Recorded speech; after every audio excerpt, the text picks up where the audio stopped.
Hello and welcome to your quick stimulus check, stimulus package, and current events update. This is where I attempt to give you everything you need to know in 3 minutes. However, I usually fail because I always just want to go a little bit more in depth on things, and then I run over the 3-minute length.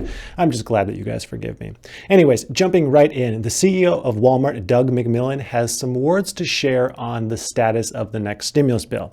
In an interview, he said that the pandemic has had a disproportionately negative result on low-income earners who were much more likely to lose their jobs or have their hours cut during the pandemic. This is what economists have been referring to as the K-shaped recovery, where more wealthy individuals are recovering or even surpassing pre-pandemic levels of wealth, and many low-income earners are much worse off now than they were in March. Now, this might seem obvious to you, like, well, yeah, people are much worse off, but you have to remember what you see is your reality. Many of those ultra-rich folks are only surrounded by others who are ultra-rich and are doing just fine. They might know that people are struggling, but they don't actually feel it. They don't feel the desperation of the 46% of Americans who have had trouble paying their bills since March, or the 25% of adults who had someone in their house lose a job. Now, I will say the Walmart CEO's message is one for the people, but we are all well aware that if we receive more stimulus, a lot of that money is going to be going back to Walmart. So it's easy to see another reason why McMillion wants this to happen and spoke out on it. In fact, Walmart has shown a 9.2% increase in same-store sales in their second quarter. This translates to billions of dollars in sales across all of their stores.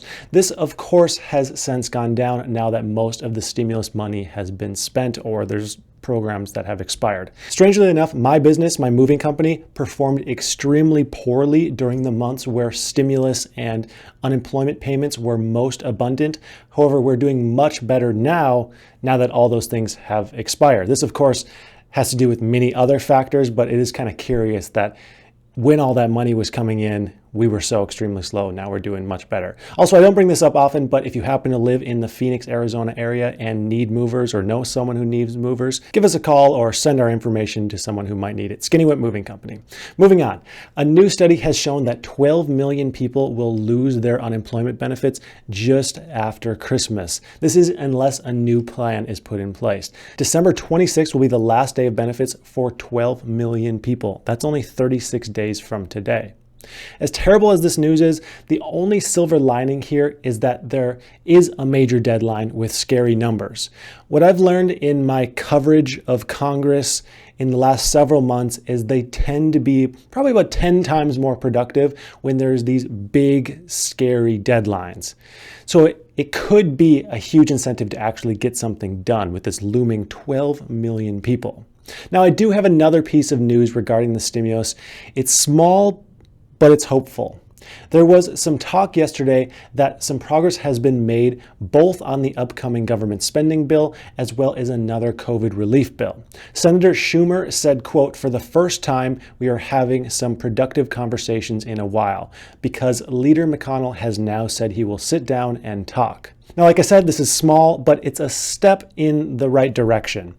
I personally am now very reserved whenever I see news that indicates progress towards a stimulus bill, mostly because we've all been hurt before. I mean, we've been talking about this for quite a while now. This entire year, Congress has kind of been like a bad parent who promises you a puppy every single week, but then, Saturday comes along and they're like, you know what, buddy, I'm really tired this week. Let's do it next week. And then that's just week after week. So I'm cautiously optimistic about this, about any progress, but I'm always happy to see progress. So moving on to the Trump battle and the election results, Trump and his team have turned up the heat a little bit on this.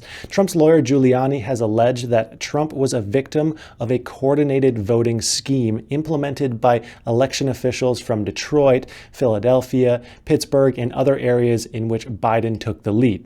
So far, we've yet to see any concrete evidence of these claims besides eyewitness accounts by people who say they witness suspicious behavior. Many of those accounts have been disputed. So this brings up the classic issue of his word versus theirs.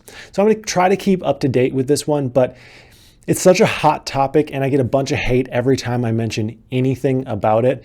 I'm just reporting this in the most factual way I can, so don't shoot the messenger, okay? That's all we have for today. Remember to help me battle the YouTube algorithm by liking, subscribing, and commenting that you made it to the end of today's video. Use that link in my description for Webull if you would like to receive 2 completely free stocks. And as always, have a profitable day.